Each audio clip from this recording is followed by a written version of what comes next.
नुकतेच प्रेग्नेंट आहात? अभिनंदन. मी डॉक्टर किरण गवारे, प्रसूतिरोग तज्ञ आणि स्त्रीरोग तज्ञ. चला तर मग जाणून घेऊया पहिल्या ट्रायमिस्टरमध्ये म्हणजे पहिल्या 3 महिन्यांमध्ये कोणती काळजी घ्यायची, कुठली औषधं घ्यायची आणि कुठले वैद्यकीय सल्ले महत्त्वाचे आहेत.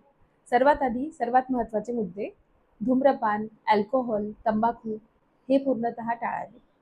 स्वतःवरून कोणतीही औषधी घेऊ नये. अर्धवट शिजवलेली अंडी आणि मांस खाण्याचे टाळावे. कॉफी ही कमी प्रमाणात घ्यावी. वजनदार वस्तू उचलण्याचे टाळावे. पोषणयुक्त आहार, भरपूर पाणी आणि पुरेशी झोप हे सगळ्यात महत्त्वाच्या गोष्टी आहेत. त्याचबरोबर तुमचं मानसिक स्वास्थ्य सुद्धा जपलं पाहिजे. पहिल्या ट्रायमिस्टरमध्ये फोलिक ॲसिड हे सर्वात महत्त्वाचं औषध आहे. कोणतेही औषधी डॉक्टरांच्या सल्ल्याशिवाय घेऊ नका. सोनोग्राफीबद्दल बोलायचं झालं तर फर्स्ट ट्रायमिस्टरमध्ये डेटिंग स्कॅन आणि NT-NB स्कॅन इम्पॉर्टंट असतात.